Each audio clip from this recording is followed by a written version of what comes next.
Hi Dolores. How are you? You are the first to arrive, I believe.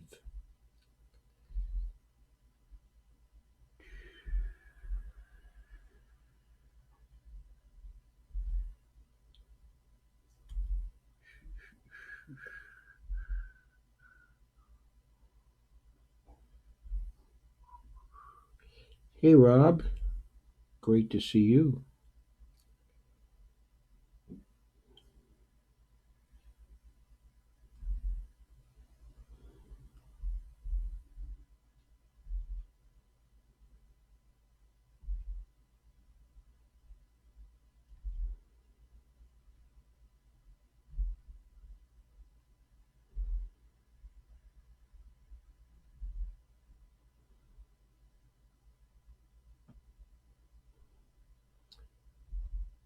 Please share.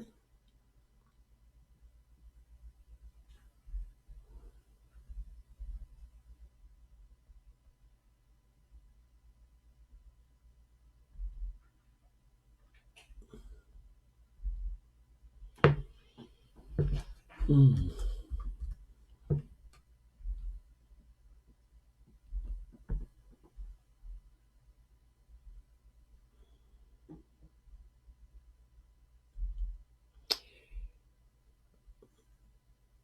Okay, I think I'm ready to start off now.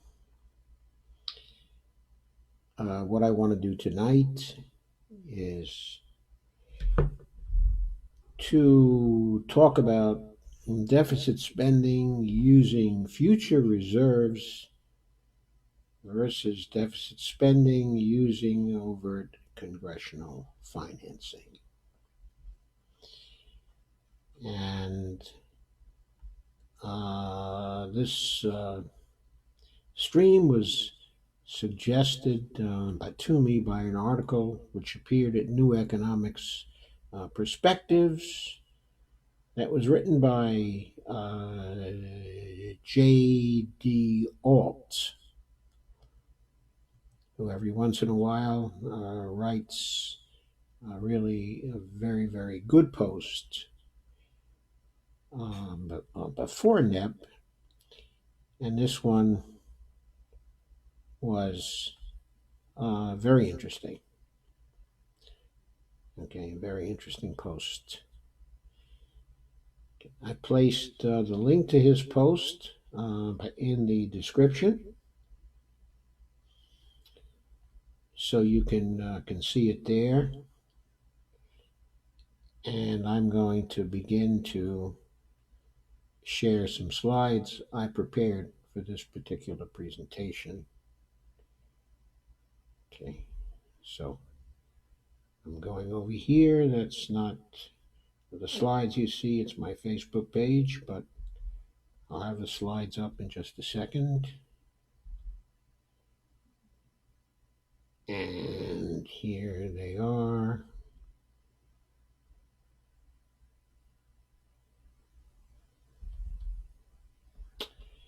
This is not what I mean to show. There it is. There you are. That's the view I mean to show. So, deficit spending with future reserves versus overt congressional financing is the title. Okay, this one. And this, of course, is an MMT based live stream. Both JD and I, okay, are people who subscribe to the MMT approach to macroeconomics, and a lot of our writings, okay, are about that, and also a lot of my live streams, okay, have been about that in the past. Though these days I have expanded my range of interest to many other areas, but occasionally, okay, I go back to MMT. So, okay, what JD has been trying to do for a long time Okay, he's kind of been on a quest. And the quest is to find a way, okay, to convey the realities of federal financing to lay people in such a way that they can easily understand that the federal government can spend whatever it needs to spend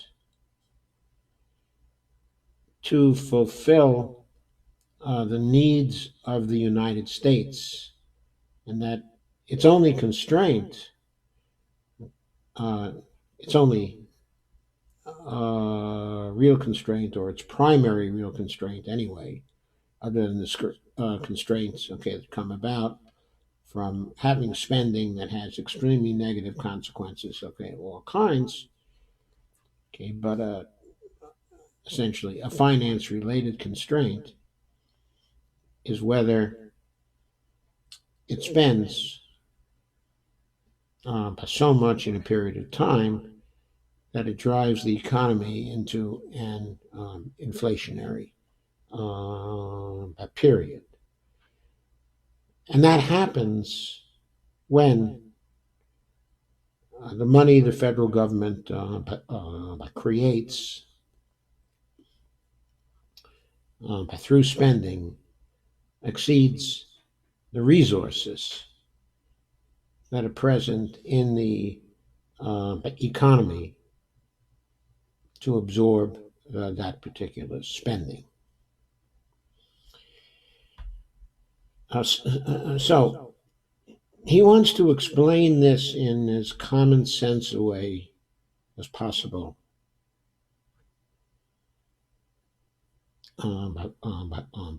for people, so that the appeal of the austerity approach to fiscal policy will be gone, because people will understand that there's no basis for that. There's no thinking that federal spending, okay, is limited by what we can collect in terms of tax revenue. That okay, is not a limitation by itself. He also wants to show people that when the federal government actually sells securities, okay, or debt instruments, that these are not really debt instruments in the same way we think about them. Okay, so, while there's a lot to the article that I'm going to skip, towards the end of it, he gets down to some very basic points. First, he says that a very simple operation, and these are his words now that I'm going through, coordinated between the U.S. Treasury and the Federal Reserve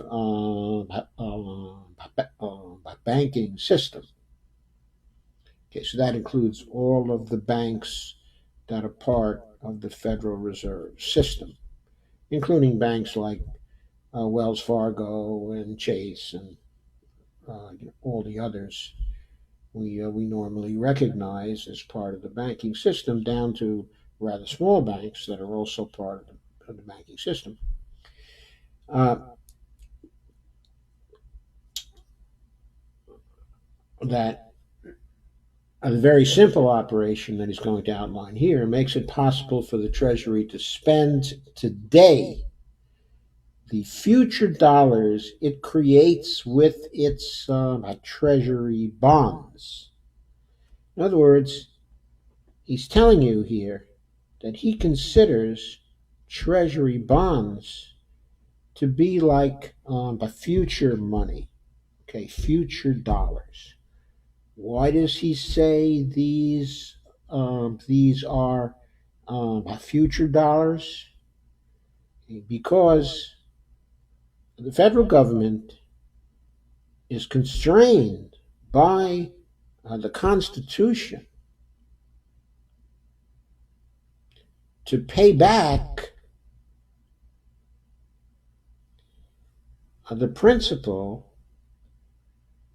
and the interest specified in each of the Treasury bonds, okay, that it issues when the Treasury bonds fall due.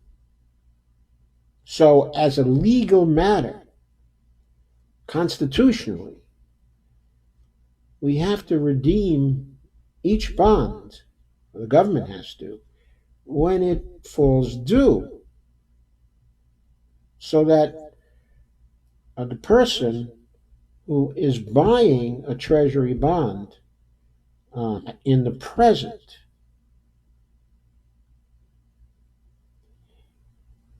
is able to trade the Treasury bond, to trade it in at some future time for future dollars. Now, what's going to guarantee that the future dollars, okay, are there? Well, the federal government is going to guarantee that. Congress, okay, is going to guarantee that because the 14th Amendment to the Constitution prohibits the government from not repaying its debts. And the Treasury bonds are among those very important debts which the federal government has. So surely the federal government is going to redeem the bonds, and it's going to redeem them with dollars it has in the future. So it's going to give the people who purchased the Treasury bonds in the past current dollars at some time in the future, at the date when it redeems the Treasury bonds in question. This is a continuous process that is going on through history, okay, with the federal government, okay, the Treasury, always redeeming the bonds. Now, you can look at the daily Treasury statement, which you can Google and find on the web. There's a daily Treasury statement issued by the Treasury each day, which shows the amount of dollars, or I should say the amount of bonds in dollars that has been redeemed by the Treasury in a single year. I haven't looked at the DTS too recently, but last time I looked at it, towards the end of the year, we were looking at some figure like $73 trillion worth of bonds that had been redeemed by the Treasury in a single year. Now, some of you may wonder, well, hey, the United States only owes 21 or $22 trillion or whatever the figure is. Okay, at this point, I think it's $22.5 trillion, okay, or something like that. So how could we have repaid the $73 trillion? And the answer is through the continuous sale of Treasury bonds, okay, throughout a year. We can always redeem bonds, and a lot of the bonds we redeem are short-term bonds, 3 months bonds, or 6 months bonds, or 9-month bonds that come falling due in a particular year. Of course, there are longer-term bonds that also come due, okay, and which the Treasury pays by issuing more future dollars. So this is a continuous process, okay, that goes on. So, what JD wants you to do is to look at the Treasury bonds that are issued not as debts, but as future dollars which the Treasury is issuing, which the buyers readily accept because they realize that the bond will turn into future dollars and will also pay a premium according to the interest rate. In other words, not just the principal value which the buyers pay today, but will return what the buyers pay today at some time in the future, let's say in 6 months, okay, along with interest dollars which have been earned over the 6 months. Okay. So then, after explaining what the idea, okay, of future dollars is, JD then goes through a process of 4 steps. And that's the very simple operation. So he says it starts when the Treasury wants to fill its account up and tax revenues have not been coming in fast enough so they can be destroyed by the Federal Reserve, which will then turn around and issue new reserves to fill the Treasury spending account.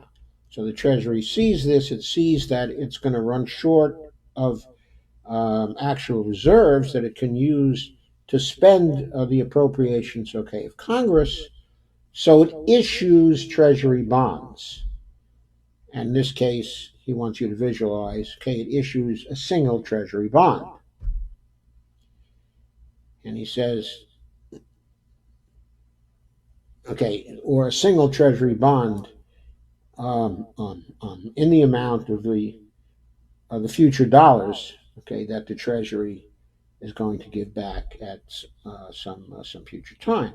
He says the second step is the Federal Reserve keystrokes new reserves equal to the value of the Treasury bond into one of its bank's reserve accounts in exchange for collateral that's put up by the bank. Well, you have to understand what's going on here. When he says the Federal Reserve keystrokes the new reserve, he's saying the Federal Reserve marks up the bank's checking account. Okay, the reserve account is like a checking account, and all the banks have reserve accounts at one of the Federal Reserve banks. Okay, and so the Federal Reserve, one of the Federal Reserve banks, is going to mark up the reserve account, okay, of the bank that wants to buy the bond in question. Okay, and what is going on here is the Federal Reserve doesn't give the bank the new reserves for nothing. The new reserves are a loan to that particular bank in exchange for collateral.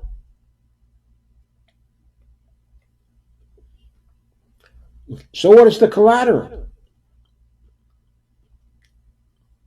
Well, it can be simply the note of the bank, or the promise of the bank to repay. It can be other things too. Okay, it could be securities of another kind. It could be other different kinds of things, okay, of value. But the way this actually usually goes on is that the Federal Reserve holds an auction where so many Treasury bonds, okay, are made available to 20 major dealers that have contracts with the Federal Reserve. and they have contracted to be the middle persons in selling bonds into the larger market, or the middle institutions in selling bonds into the larger market. In return for their negotiating these contracts as serving as basically dealers, the Federal Reserve then provides them with a guarantee that if they want it, they will always be able to borrow the money to buy Treasury bonds that the Treasury wants to sell. And that's the way the Federal Reserve actually guarantees that the auctions will be successful, and that these bonds coming from the Treasury Department will be bought up by the 20 dealers, mostly in exchange for just their notes, their promises to repay.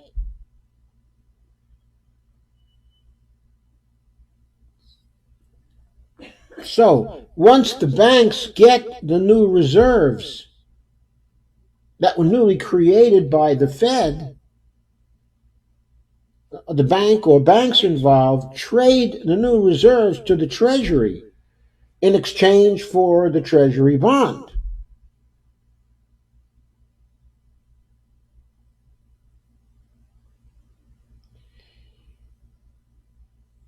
Okay, and when that happens, the Federal Reserve returns the bank's the collateral in exchange for the Treasury bond. Well, now, when does this last step actually happen?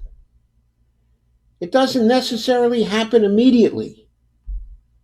It can happen years in the future. And it can be another bank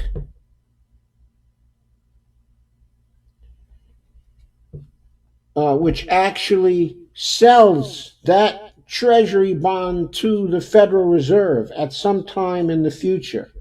So this doesn't happen immediately.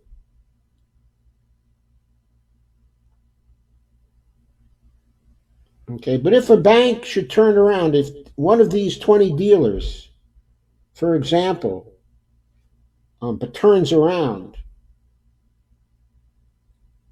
and sells the Treasury bond to another institution in the public, then the dealer gets reserves in return for the Treasury bond, which is out there in the public. And then the dealer gives those reserves back to the Federal Reserve. And then the Federal Reserve releases the collateral of its dealer bank. So this is actually more complicated than is illustrated here by JD, but JD simplification is perfectly well justified as a 10,000-foot description of the process that is actually going on. So what is the end result? The end result of this is that the Treasury has new spending money equal to the value, the principal, of the Treasury bond, which the Treasury Department just issued. Next, the bank, or the dealer bank in this case, is returned to the same position that it originally held.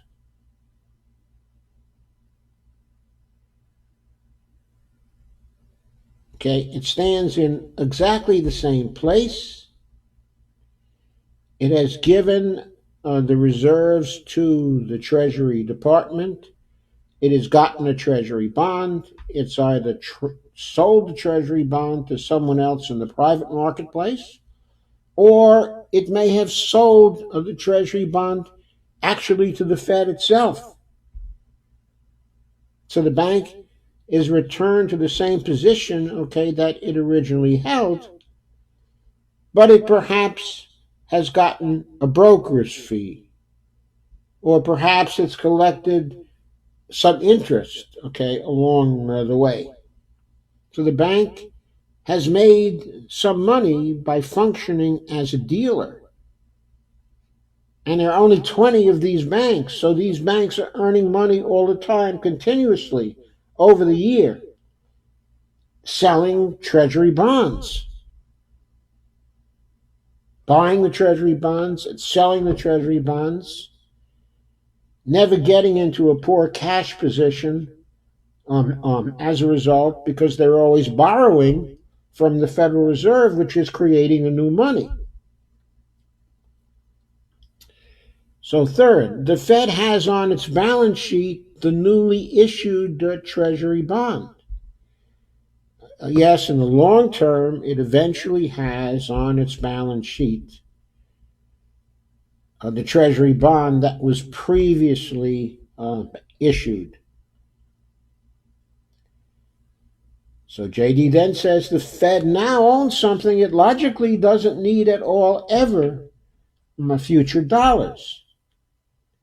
And that is, why should the Fed actually need the future dollars when it was delegated Congress's power to create all the dollars, okay, it will need. And then he says, if you want to run your own thought experiment, I'll leave it to you to think that one through. Hint, why does it need something it creates as needed with its own keystrokes? And the fact is that sometimes the Fed, in order to maintain its own goals and to maintain the stability of the banking system, has to go out into the open market and has to buy bonds with new reserves, which it gives to the banks to expand the money supply, so liquidity continues to exist in the banks so that it can continue to stabilize the banking system. So its duty is to stabilize the banking system and prevent a crash. That is one of the principal duties of the Federal Reserve Bank, to keep the system stable. And it does that sometimes by buying bonds in return for new money, okay, that it issues. And sometimes it sells bonds that it previously accumulated in order to tighten up the money supply when it wants to do that. But it is charged with maintaining the stability of the money supply. And those are the kinds of instruments it uses to do that. So that is the end result, okay, of those operations. I forgot to change the title of this slide, but it still seems to be fairly appropriate.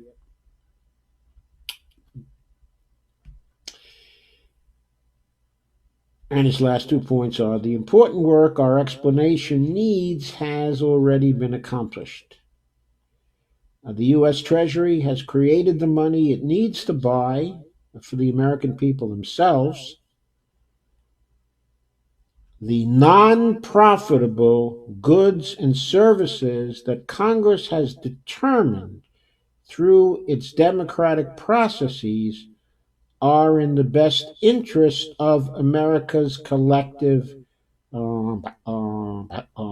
society.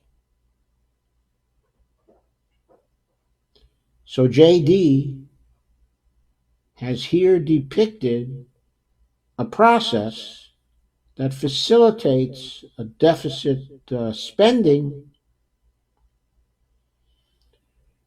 uh, and that sort of explains to people, not sort of, but explains to people how money is created through an order, okay, of operation, and not really how money is created. It explains that, but it's not really true that it's the U.S. Treasury that has created the money it needs. But what the U.S. Treasury has done has triggered a process through which, according to law, the Federal Reserve banks will have to create the money that the Treasury needs to spend congressional appropriations in the Treasury spending account. Okay, so now we get to the point of this, and I won't be here too much longer, actually, with you to explain this. What is wrong with this? What is wrong with this? Well, I'd say three things. First, okay, I don't think it's really that easy to explain to people. I mean, I've had to be careful in explaining it to you, and I've had to give you important context so you would understand what is going on here. Well, that's number one. And of course, one of the objectives, okay, of JD was to create a terminology and express it in terms of a process that would be easy for the American public, for lay people, to understand. So my first point is, I don't think this is that easy to understand. But number two, there's a possibility of having glitches in this particular process. Okay. And the glitches come in here, if we go back. Under current law,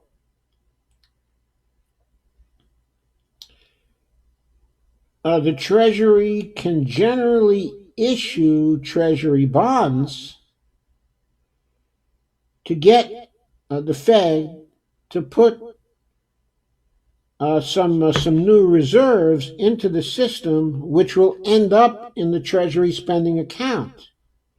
The Treasury can certainly do that, up to the point when the Treasury Department hits the legal debt ceiling.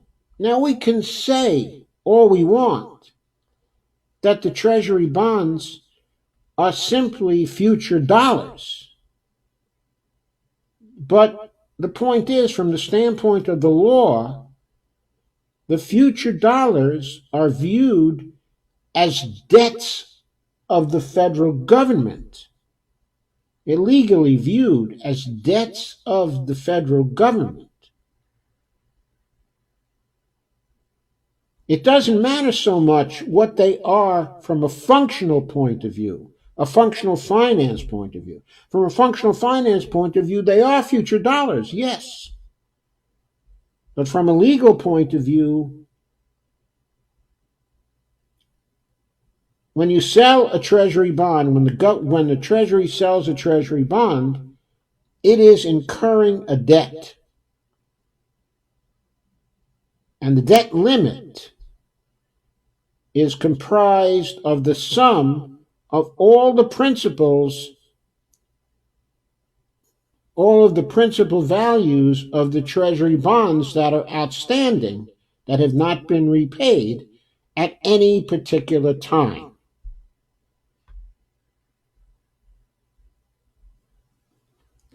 So that is the total debt of the federal government at any particular time from a legal point of view. Now that is relative to the debt limit law. There is a debt limit law that has been in effect since, I think, 1916 or 1917. Okay, it is actually periodically updated to increase the debt limit. But we lately, over the last 10 years or so, we have had repeated debt ceiling crises where the Treasury Department is very, very close to the debt limit and is bumping up against the debt limit. And in that sort of terminology, we talk about it as the debt ceiling. It's bumping up against the debt ceiling. So we have a debt ceiling crisis. And when the Treasury Department is having a debt ceiling crisis, it can't issue any more Treasury bonds. So it can't go through this process to issue any more future dollars. In other words, the ability of the Treasury Department to issue future dollars is not a continuous ability that has been given to it by the Congress. That ability, that capability, is limited by the debt ceiling law until Congress, in its wisdom, or lack of it, decides to increase the debt ceiling. So that's the second thing that's wrong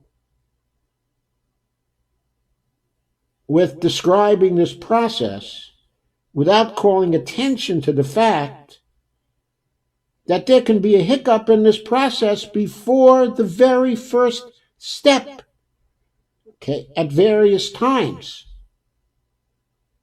Sometimes the simple operation, in other words, is not available to the Treasury Department. That's an important fact. And as long as, under current law, the Treasury Department relies on this system to create new reserves for the Treasury spending account, it will be subject to repeated problems when debt ceiling crises arise. So that's the second problem with this. So if you have this thing, you not only have to get people to understand this, but you also have to explain to them debt ceiling crises and why they exist and go through the political implications of debt ceiling crises for them. So then thirdly, the other disadvantage of this, okay, is that this process, okay, provides a way for the relatively wealthy institutions and people and foreign governments operating inside of the financial system to have both safe investments and also investments that earn income while their reserves are not invested in anything else. While the reserves, okay, are idle. So we are giving these already wealthy institutions but basically something for nothing. I mean, why should they get interest on their reserves?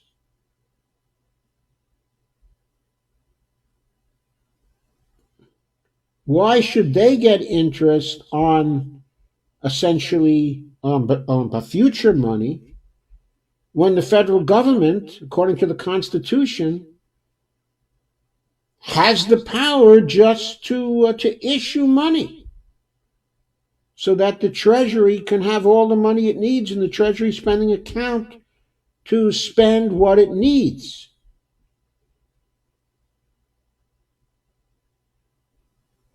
So why have a continuous facility that gives continuous income to the already well off, both in terms of corporations and in terms, okay, of people?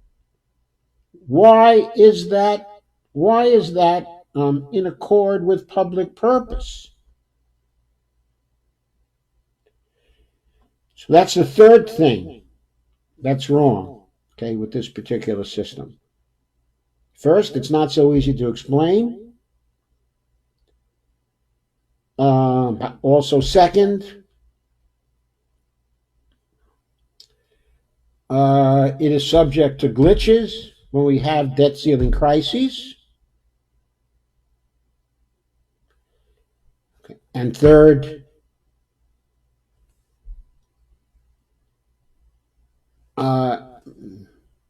it gives away interest to actors who do not really need the interest. And of course, here's a fourth thing that's wrong with this particular system. And the fourth thing is that from the legal point of view, the Treasury bonds are debts. So the austerity mongers in our political system are constantly pointing to the size of the federal debt and constantly saying the federal government is going to run out of money. So we're in a constant battle with them to educate people that if we only got rid of the debt limit law itself, the Treasury would have an unlimited ability to issue future dollars and spend congressional appropriations with the present dollars it got in return for the future dollars. And so then we'd have a very, very smooth process. And people shouldn't be worried about this because these are not really debts, they're really future dollars. That's what JD,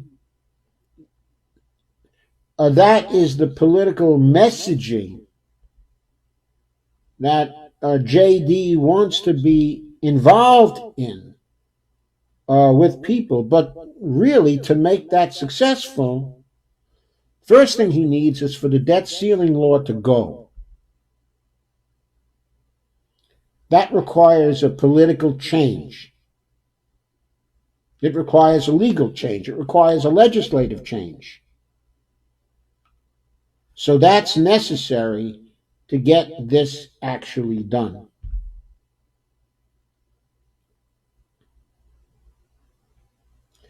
Until then, until that time, and even after that, until we can change the way people think about this,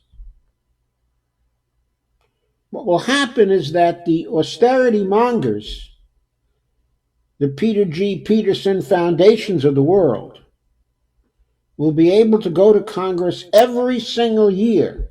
And by the way, Nancy Pelosi does this too, and fearmonger about the size of the national debt. And oh, how can we possibly pay for the $40 trillion that Bernie has acknowledged that a Medicare for All plan would cost over 10 years?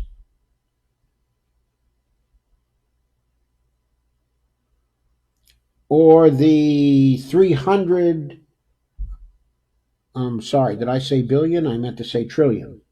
Okay. Or the 320 trillion that JD explains in his article would have to be paid for Medicare for all over a generation, okay, of 80 years. How can we explain to them that we won't be incurring 320 trillion worth, okay, of debt? And so then JD wants to go through this and persuade people it's not really 320 trillion worth of debt, it's 320 trillion worth of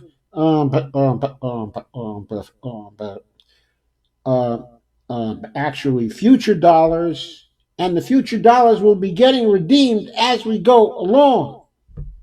So it's not even going to be 320 future dollars hanging out there at once. It may only be $40 trillion that's hanging out there at once. So don't get excited. Well, I think it's going to be a while before the public becomes insensitive to the claims that the federal government has all of this debt, because a monetary instrument that has a principal value to it and has some interest that is paid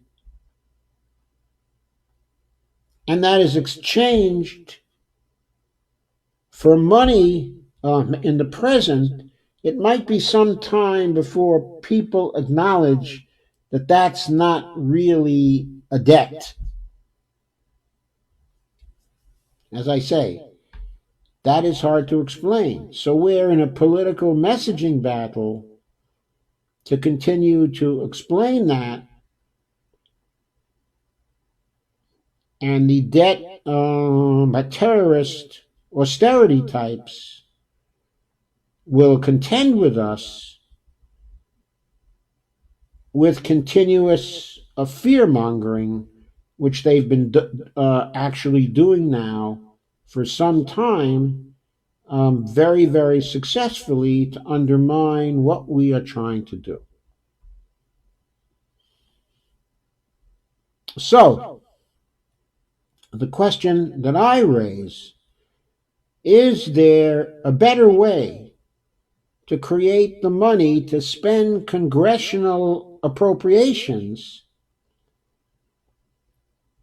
that will not only work, but that will demonstrate to people that deficit spending is not a problem, and that also the debt need not be a problem, because we can and will pay the whole thing off as we go along. Now that requires also a change in our system too, but it doesn't require the repeal of the debt limit law. Now I wouldn't mind the repeal of the debt limit law. I mean, I say go for it. But I say there's also another alternative which would completely neuter the debt limit law and make it a dead letter. Literally, okay, a dead letter. And that is what I call overt congressional financing. I've talked about this, okay, a number of times. Okay, I'm going to do this again. We can add 2 sentences to every appropriations bill, or or to every continuing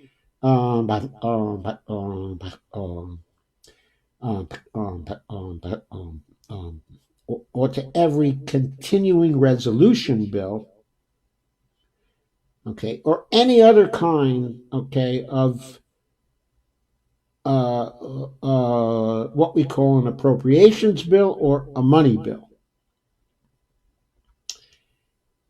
And the 2 sentences are this.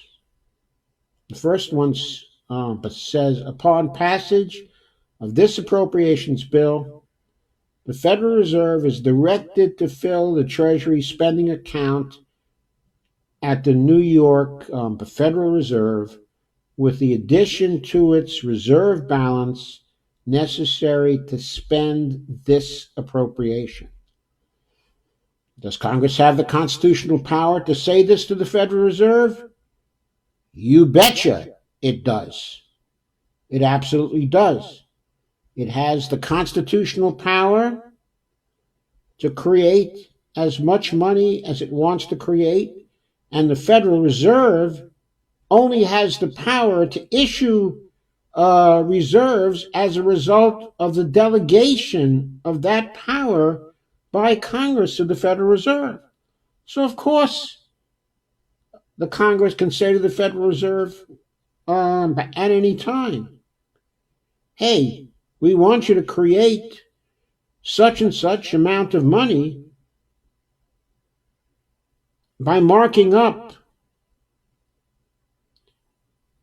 the reserve balance within the Treasury spending account. Okay. Now, similarly, the second sentence can say, in addition, the Federal Reserve is directed to fill the Treasury spending account with the additions to the Treasury Reserve balances necessary to repay all outstanding debt instruments, including principal and interest, as they fall due for the fiscal year of this appropriation. What the first sentence is saying is, give the Treasury all the money it needs to spend what we have appropriated during this particular fiscal year. And the second says, give the Treasury spending account all the additions to the reserve balances that it will need to repay all the outstanding debt instruments, including principal and interest, as they fall due for the fiscal year of this appropriation.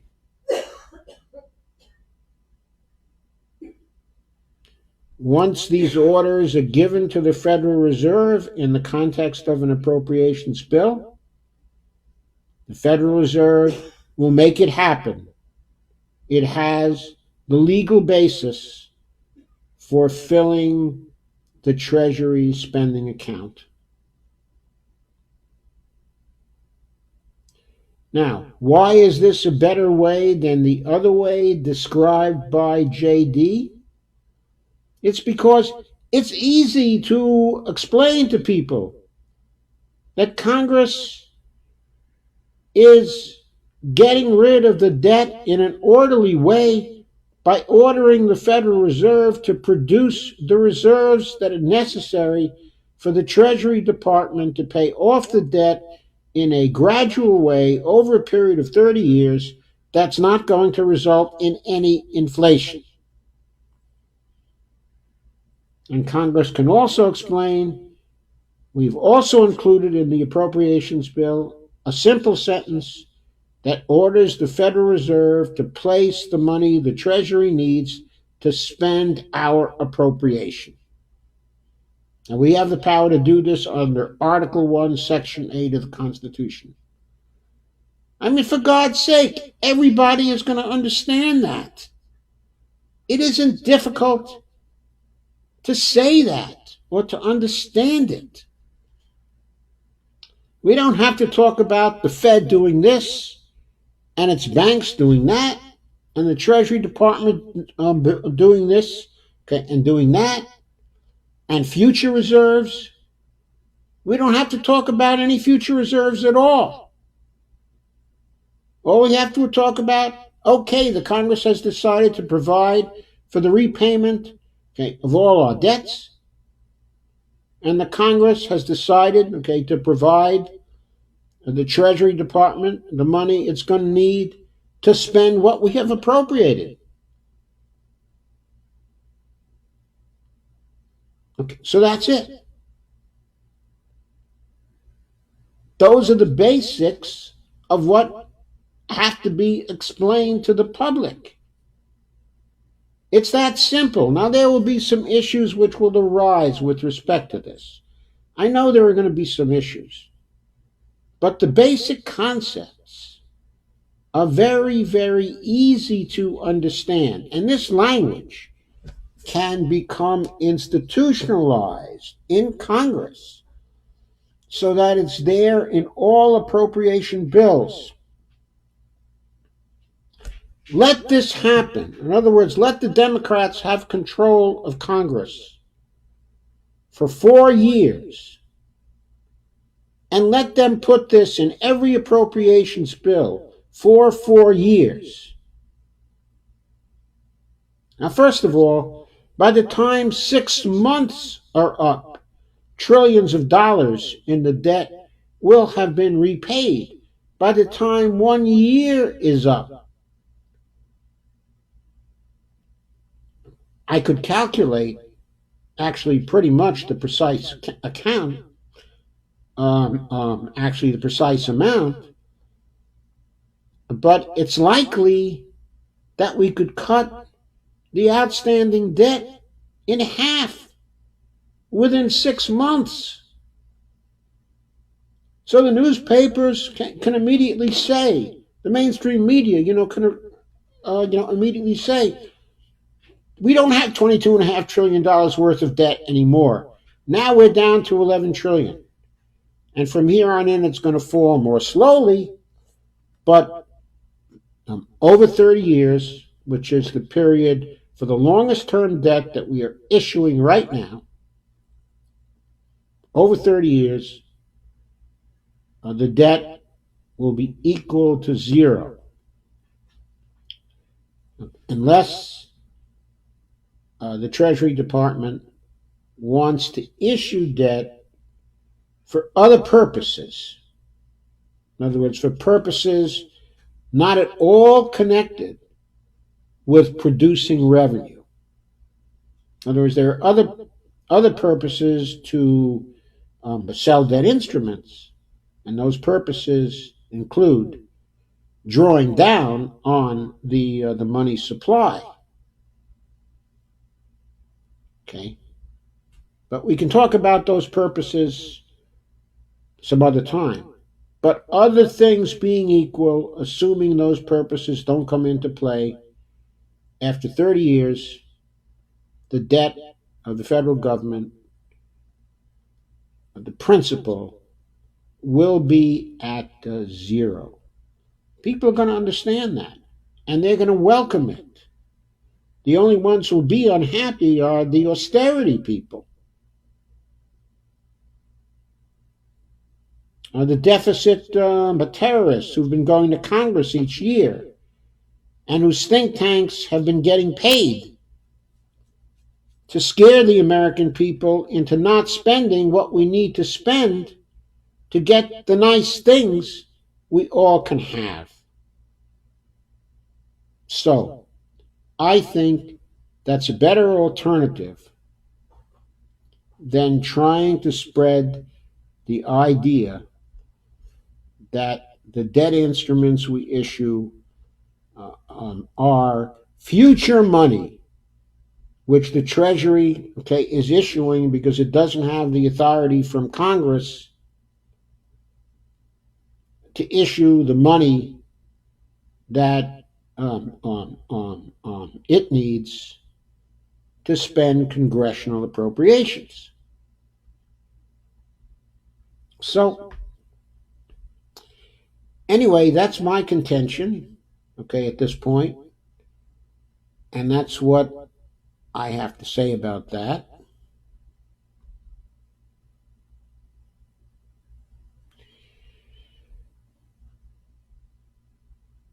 I'll now entertain your comments and questions.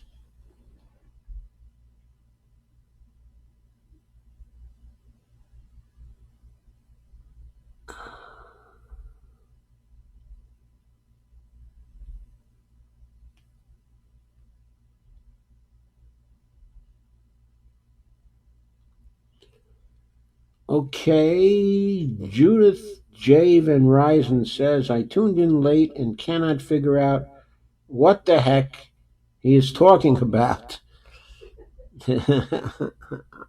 Sorry about that. I can't be explaining it every minute during the live stream. Does Stephanie or any of the MMT crew know about overt congressional financing? Yeah, sure they do. They don't want to push it at this point. But I got the idea from a blog by Bill Mitchell. I basically just sort of generalized what he had to say in a blog that he wrote, okay, at one time. If you look into the original post that I did on the OCF, which I can link to here in the comments, I think you'll find my reference to Bill's blog. It was a takeoff, okay, on that blog, and also an article that was written by what's the guy's name now?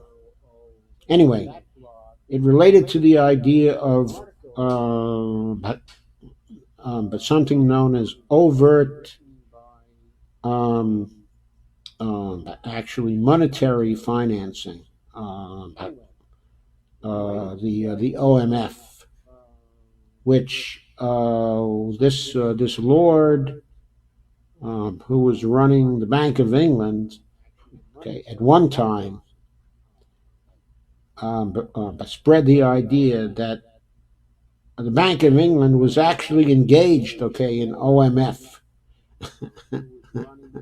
and he wrote this article, and everybody was scandalized, okay, and amazed that he wrote this article about it.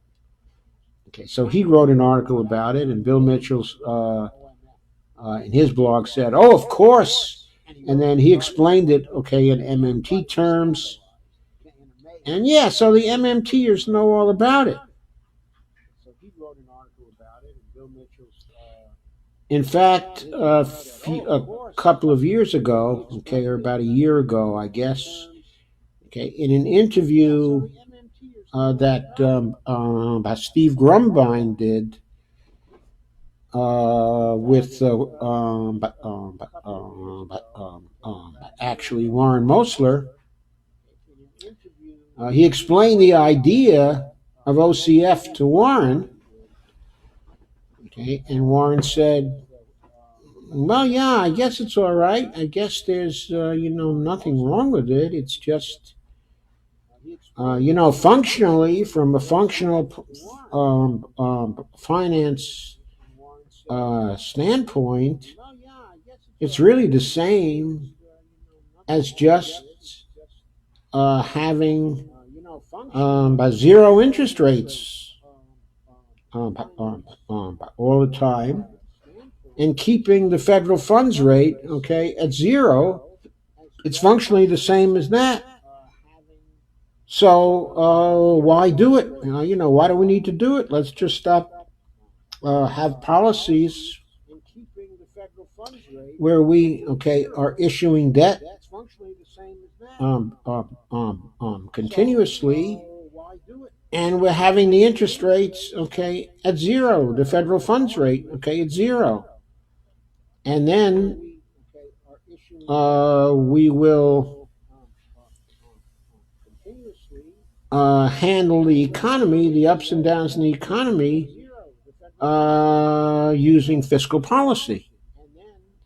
Okay, so Warren said that from a functional point of view, using overt congressional financing is not going to make a difference. Okay, of course, that's true from a functional finance point of view, but it is not necessarily true from a political messaging point, okay, of view. Hi, Catherine Class. From that particular point of view, overt congressional financing is far better. And the reason why it's far better is because the public can see that $22.5 trillion constantly disappearing. And they can see the austerity people and the debt terrorists drying up more and more as time goes on, as that debt figure gets smaller, as they have to start saying, aren't you scared of the $19 trillion worth of debt? I'm sorry, it starts with the 22.5 trillion. So maybe after a month, they'll be saying, aren't you scared of the 19.5 trillion worth of debt? Maybe after 6 months, they'll be saying, aren't you afraid of the $15 trillion? My point is, in a very short time, that debt principle, or the principle of the future money, to use JD's terms, that the future money out there will be getting less and less. Except, of course, from the public point of view, the message that it's only future money will not have been conveyed.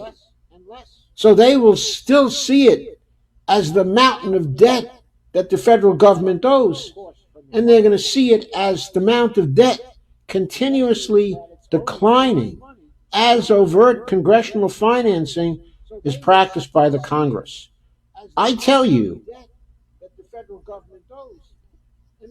if the Congress has 4 years to institute overt congressional financing, that will never change. It will be a permanent practice in the Congress. It will be a permanent practice in the Congress. And Rob says, the net money supply is up, which is a good thing, right? The expansion of the deficit has increased by record numbers. So how can there be a recession looming? Well, there can be, because even though the deficit has increased by record numbers, okay, the amount of the increase that we've seen, okay, in the deficit is what? It's maybe $300 billion. And where has most of the $300 billion gone? It's mostly gone to wealthy corporations and wealthy rich people, right? And what is their fiscal multiplier, Rob? It's only 30 cents on the dollar. So if Trump spent an extra $400 billion by this year, what was the primary fiscal multiplier on the $400 billion? So if Trump spent an extra $400 billion, something like $120 billion, right? What was the primary fiscal multiplier? So the economy was only stimulated by a primary fiscal multiplier worth $120 billion. However, during that period of time, there were people pulling money out of the economy because they were saving, right? And we also had a trade balance that was still highly negative, right? And that was drawing money out of the economy. And how much money was being drawn out of the economy? It may have been a lot more than the federal government was putting into the economy. And that's how there can be a recession looming. That's how there can be a recession looming. Okay, to maintain the stability of the economy at full employment right now, we probably need a deficit as high as 12% of GDP. Trump's deficit is nowhere near that. I mean, what is it at now? What's our GDP now? But $21.5 trillion, and our deficit, okay, is $1 trillion. In rough terms, that's only 5% K of GDP, or 4.5% K of GDP. And we need 12% of GDP, and we need it targeted in the right way. So that's how come there can be a recession looming. And Judith Van Ryzen says there's a demand for private loans because Congress won't authorize enough deficit spending. Exactly. Congress won't authorize enough deficit spending. Even now, the deficit spending is not enough, and it's been going to the wrong places.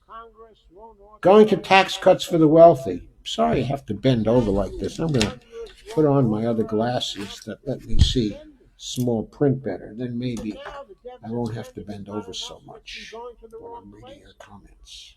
I still have to bend over a little. Rob says, I do want to stipulate that Mike Norman said there is no recession, but that's only going to hold until this October because Trump has announced earlier this year that he's planning on proposing somewhere in the neighborhood of $200 billion in social spending cuts. And Mike said, if that gets passed by Trump, there'll be a major recession, and I think that reduction in spending will be a huge snowball effect that will land us at a depression level. Forget a recession. And 2008 will look like a walk in the park. Well, I don't know if $200 billion in social spending cuts are going to cause that, but of course, the social spending cuts will have fiscal multipliers, primary fiscal multipliers, probably in the neighborhood of 1.3 to 1.4, depending on what he cuts. If he's cutting food stamps, for example, that probably has spending multiplier, primary spending multiplier of 1.7. And by the time you get to the tertiary spending multiplier, because it's a primary spending multiplier, a secondary spending multiplier, and a tertiary spending multiplier, you're probably talking about 3 times the amount, okay, that's cut. So with his tax cuts, we could very well have a situation where Trump has been stimulating the economy to the tune of $120 billion and spending cuts where he is deflating the economy by roughly $600 billion. And yes, that could have a substantial snowball effect on the economy. I don't think it will be such that it will land us into a depression, but it might land us into a serious recession, a great one, similar to the one we had in 2008, okay, in 2009, because we have asset bubbles now. And we could end up with a financial crash corresponding to the crash in the transactional day-to-day economy in which most people in the United States are engaged. So Rob says 5% of GDP. Rob says, I didn't think about that. Devorah's joined again. Hi, Devorah. And Randolph Hedgebeth is joined. Hi, Randy. And Rob says he's cutting Social Security, Medicare, Medicaid, SNAP, education. I don't think he's going to be able to cut Social Security or even propose it until after the election. And the same for Medicare. He may be able to get some kind of Medicaid cut through with another debt ceiling crisis that's stimulated by the Republicans. But they're going to be very, very reluctant to do that in 2020. As we get on to 2020, they don't want to screw around with any deficit ceiling battles in 2020, because that could really doom their attempts to take over the House and give the Senate over to Democrats. And it really could land Trump, completely out of office. That's really playing with fire, okay, at that point. Yeah, he may be able to get away with snap cuts, okay, and education cuts if, Nancy Pelosi caves in again to something he wants to do. But I don't even see that coming too much. We're entering, okay, an election year now, very, very soon. And I don't think the Republicans are going to want to make that kind of trouble, unless, of course, Trump should win again. That's always a possibility because of who the Democrats seem and the mass media seem bent on actually nominating.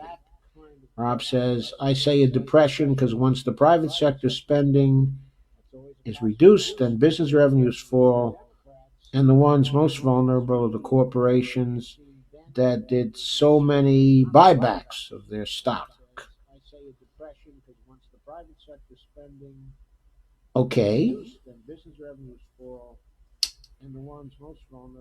That could certainly be the case as they see the value of their stock, all the stock they bought back fall through the floor.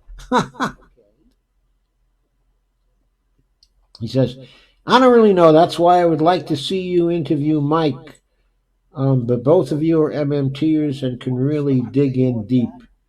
Yeah, it would be fun to interview Mike. So, let's do the testing I spoke of, and then I'll do what I can to arrange it with Mike. But quickly after that, I mean, I'd be delighted to have a conversation with Mike. So, let's do the testing I spoke of, and then I'll do what I can to arrange it with Mike. Mike is a fellow New Yorker. I find it strange that he says he's a Republican. I can't imagine why.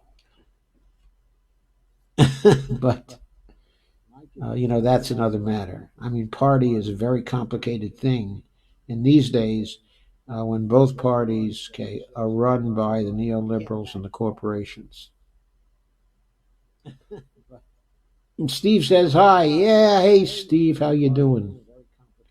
Rob says sure, just send me a message to arrange a time and date. Will do.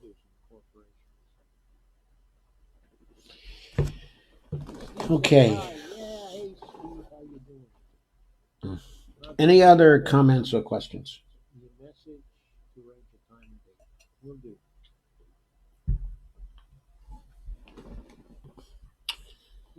So, thank you all for coming and for sharing, hopefully for liking, and when this gets out onto YouTube, hopefully for subscribing. And please go to my Patreon account.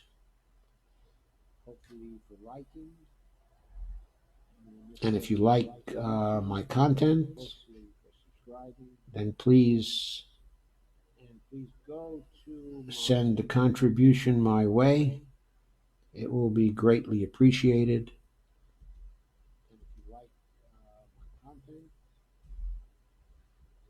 That would really be great.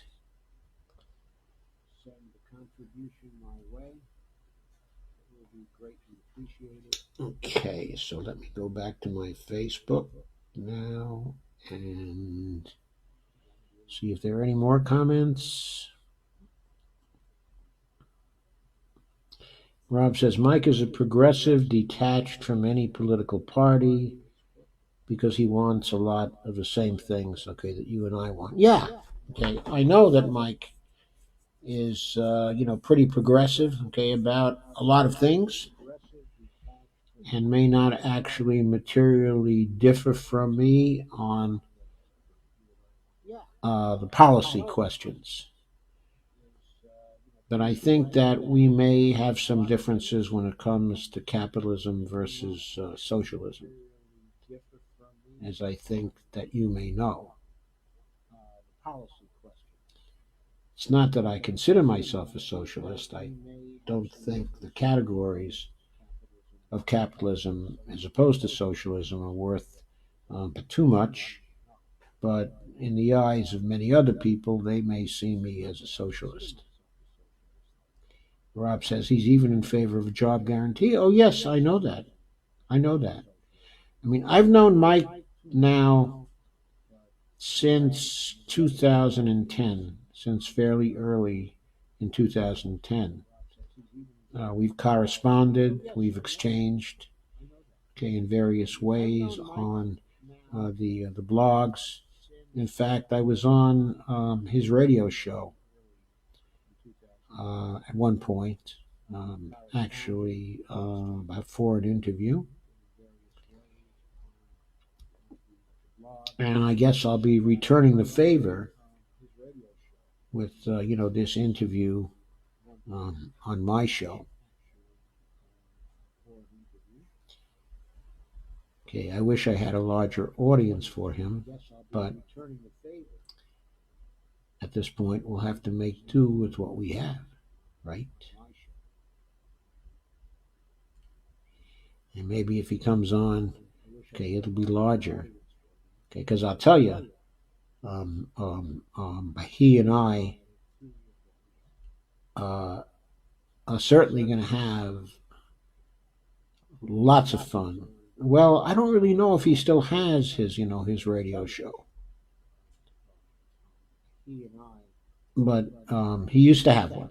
Yes, he used to have a podcast, Rob. Mike is really fun. Anyway, when you get to talking to him.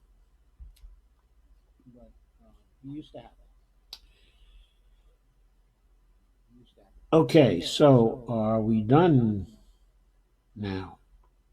Okay, so before I go, but tomorrow I won't be doing any streams. I'll be back on Saturday, okay, at 9. On Saturday, my streams will be shorter.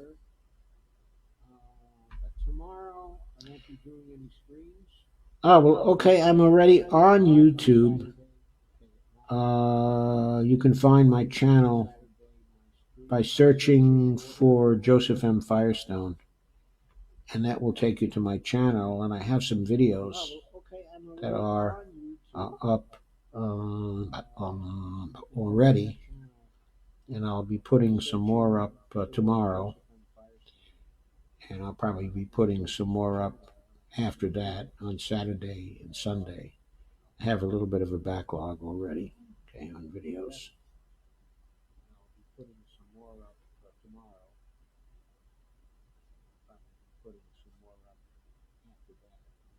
Okay, thank you, Rob. I'll certainly appreciate that.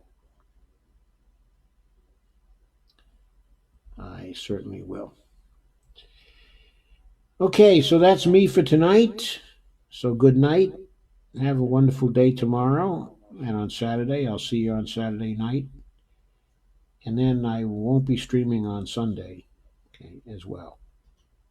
Okay, so that's me for tonight. Have a great time. I hope you enjoyed this one. I certainly did.